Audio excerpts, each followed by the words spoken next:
Привет, друзья! Сегодня готовлю один из картофельных шедевров белорусской национальной кухни. Это картофельная бабка. Блюдо прекрасно как своим вкусом, так и простотой приготовления. В него входит всего три основных ингредиента. Это непосредственно сам картофель, свиное сало и лук. И пока я мелко нарезаю лук с салом и натираю картошку на мелкую терку, вы послушайте немножко об истории этого блюда. Картофельная бабка представляет собой запеканку, можно сказать пудинг, из тертого на мелкую терку сырого картофеля, со шкварками, жареным луком, грибами и другими добавками. Евреи в старые времена арендаторы абсолютного большинства корчем и посредники в передаче многих гастрономических инноваций из Центральной Европы в Беларусь называли это блюдо кугель и считали его праздничным. Вообще-то картофельная бабка принадлежит сразу к нескольким кухням. Конечно же, к белорусской. Но еще и к литовской, еврейской, украинской, а также к польской под названием картофельный пирог польская бебка заиниакзана.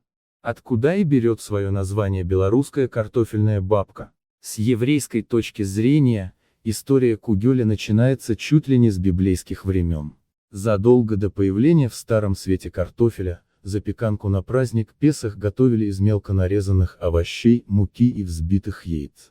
В состав овощной массы могли входить, например, кабачки, морковь, тыква, перец, шпинат, лук, чеснок и разнообразная зелень. Кугель запекали на оливковом масле до золотистой корочки. А при подаче его сбрызгивали лимонным соком, украшали маслинами или каперсами. В еврейской кухне до сих пор присутствуют не только картофельный, но и морковный, тыквенный и другие кугели-запеканки. А вот у белорусов прочно прижился только вариант из картошки. Причем далеко отошедший от своего вероятного предка. Ведь картофельную бабку по-белорусски трудно представить без свиных шкварок и сметаны. К концу XIX века простое и вкусное блюдо из картофеля стало привычным на столах не только евреев, но и белорусов, литовцев и поляков. Кстати, литовцы не искали своего слова для обозначения этой запеканки и по сей день называют ее кугель, только на свой манер кугелис. С белорусским названием история несколько иная. Столетиями бабкой называли сладкий пирог. Например, в польской кухне известна такая выпечка с цукатами, изюмом, орехами, пропитанная ромом и посыпанная сахарной пудрой. А поскольку картофельная запеканка была едой простых крестьян, то и название блюда было ироничным. Дескать, вот такая бабка у мужиков. В разных частях страны, а иногда даже и в соседских домах рецепты бабки могут отличаться. Основой бабки всегда является тертый картофель, а вот добавки могут быть разные, это и свинина, и грибы, и жареный лук, и чернослив, и даже сыр, и красная рыба. И как все подготовили, обжарьте сало, пока с него не вытопится весь жир, на умеренно большом огне.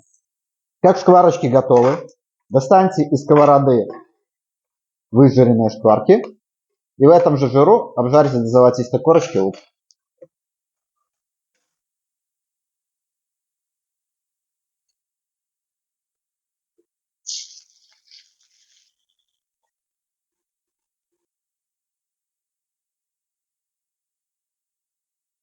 Далее рецепт очень простой. К натертому картофелю отправляем шкварки, немного муки, чуть-чуть соли и лук вместе с жиром.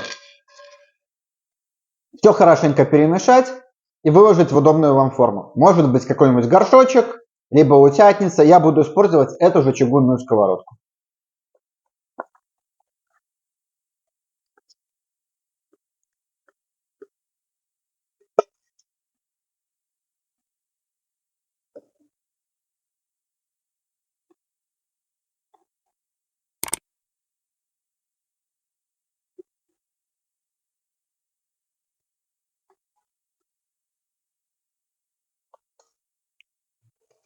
Под крышкой в духовке 200 градусов 50 минут. Как только бабка допеклась, можно подавать блюдо.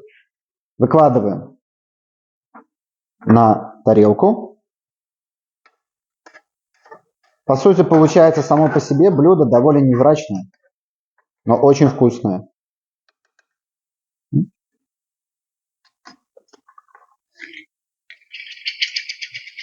Для того, чтобы сметана не грелась, а кушается это со сметаной. Сметану кладем рядом. И немного зелени для красоты. Ведь красота блюда не менее важна, чем вкус. Приятного аппетита!